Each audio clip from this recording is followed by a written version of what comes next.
What is going on? It's Alex coming back at you with another video, and today we're going to be breaking down the best and worst performances in college football from this week number 12. If you are new, feel free to like, comment, and subscribe. You guys know how to use YouTube. We're going to get excited into this because I make content like this all the time. That didn't make any sense, but that's okay. You still get exactly what I'm putting down, so I'm super excited for this. Starting out with our all-stars of the week, Amarian Hampton is back once again. And this week, he had 35 carries and 5 receptions for a grand total of 260 yards, a touchdown, and a fumble. The way it's split up, 35 carries, 244, and Tutty had a fumble there, 6 missed tackles forced, 5 completions, or 5 receptions on 5 targets for 16 yards. So another really dominant week. Amarian's been pretty consistently on this list, having a fantastic year, being the backbone of that UNC offense. The quarterback, Criswell, did not do too well, so he was actually one of the main reasons why they were at least competitive in that game. So good job to Amarian Hampton, once again proving that, he is a very, very, very talented back. Maybe my dream fit's not the New York Giants, come to think of it, but I think he and Tyrone Tracy, because I don't believe Tyrone Tracy should just be someone that you give the ball 30 times a game. I don't think most backs should have that. I think the beauty of having so many large running back classes is that you get to be able to spread guys out and be able to, elongate their career. And I think they could be a really nice 1-2 punch. Not saying that Tyrone doesn't have the talent to do so. I'm just saying keep the tread on the tires, will you? Now let's talk about Tyler Warren, another guy who's been on this list time and time and time again. This guy's been an absolute baller. This past week, 8 receptions on 8 targets, 127 yards, and a touchdown. Really, really good numbers for a tight end. However, he also had 3 carries for 63 yards and a touchdown. So all in, 11 touches. What the hell is that?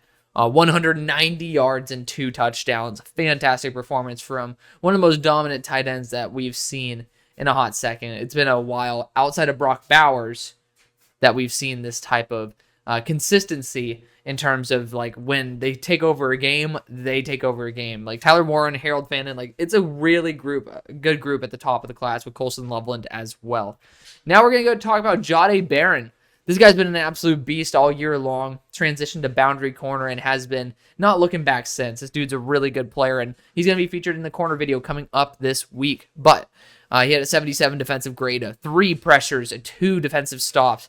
He also had a sack in there, along with 5 targets, 3 receptions allowed, 19 yards allowed, along with an interception and a pass breakup. Granted, the pass breakup was originally called DPI. I think it should have still remained DPI, but I digress. The interception was not off of one of the, I believe it was not off of one of the 5 throws his way. It was off of a poorly dropped pass that had a really good heads-up play by Barron. I thought he did a fantastic job. Continues to show out week in, week out. We might be able to see some really, really good stuff from him in the NFL as a real hybrid defensive back. I don't really know if you need to put him as a pure boundary, but honestly, so far, he's been doing a great job. Then we got Ashton Goguen. Don't come to me for pronunciations at the moment, but edge rusher, Louisville, 72 defensive grade, but the kicker is 8 pressures and 2 defensive stops. He's just a little bit of a bigger guy, doesn't really have the flexibility in terms of the role because of the fact that his ankle flexion is not great, which means not really good bend. But I like the fact that you could probably move this guy around and use him as a chess piece. Just don't imagine him going to be doing those beautiful ghost moves and the crazy turns. This guy uses power and abuses offensive linemen that do not have a good anchor. He's been someone who's been consistently doing this for a long time now. Last year as well, he was very, very consistent. I thought it was a very big surprise for him to come back. But speaking of a player who we aren't even going to be having fun talking about this year, and I'm very excited for next year to talk about him, TJ Parker. He is draft eligible, technically 2027, but that means 2026. He's an edge rush out of Clemson, had a 91 defensive grade, but he had the best performance of the week. He had 8 pressures, 6 defensive stops, and a forced fumble. Unbelievable performance. 6'3", 265. Clemson does it again. I'm unbelievably excited to see where TJ ends up in terms of, does he want to stay at Clemson? Does he want to transfer?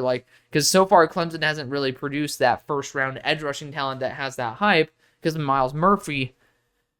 Oof. But regardless of the transfer, NIL, etc., I'm just very excited to see how his talent stacks up in that next class because we're seeing a lot of really good young talent. Very good to see it right away. Now let's talk about the actual stars of the week. Those are the all stars of the week. Starting out with Russell Davis. Who the hell's Russell Davis? I honestly don't even know. But what I do know is they played 14 reps. And you're like, the hell is he on a stock up list for? He had 6 pressures and 3 defensive stops in those 14 reps. Unbelievable efficiency. I had to give him a shout out this week. I had 20 guys who I really wanted to put on this list, but as you guys know, I ended up actually cutting 5 of those guys away because it's 10 on the long list sheet. And then I actually did a little bit of a flex-a-rooney and ended up adding a 5th All-Star of the week. But continuing on, Jack Sawyer doing what he does best, which is just being a complete menace to college offensive tackles. 7 pressures, 2 defensive stops, a forced fumble, and an overall 90 defensive grade. Great job for him. Jordan Vincent is next. Defensive back out of Utah State. 76 defensive grade. 0 receptions allowed on 2 targets. And he had a deuce. No, maybe took one after, but he had 2 interceptions. Had the duo of INTs. Do I know if those were the 2 targets? I'm not 100% sure. I did not get to watch Utah State versus Hawaii, but on the other side of the ball, or technically just on the other team, we have another defensive back for Hawaii who ended up having Elijah Palmer, that is 82 defensive grade, 2 defensive stops, 4 targets, 0 completions allowed with an interception and 2 pass breakups. That is phenomenally well done. Good job, Elijah Palmer. Then going back to Utah State, but he was actually playing against Elijah Palmer and Rashul Faison. He ended up actually kicking Jeremiah Love off this list, fun fact, but 20 carries, 191 yards, 2 touchdowns, 7 missed tackles forced, nothing through the receiving game. Great job, Rashul. Next, we got Xavier Watts, who I've been a big fan of taking him to teams that are notorious for ball hawks. You think about the Ravens kind of pairing him up with Kyle Hamilton. You could even talk about him going to the Bengals and trying to have more of a Jesse Bates role. I digress, though. He had a 90 coverage grade, a defensive stop, targeted twice, allowing 0 receptions. Seems like a common theme this week. And also had an interception and a pass breakup. Very well done from one of the top ball skill safeties in the class. Then we got Caleb Banks, defensive interior from Florida. 7 pressures, a defensive stop, and 2 forced fumbles. Unbelievably well done for Caleb. Jackie Marshall is next. Caleb Banks was the number 1 player on the defensive interior in terms of pressures.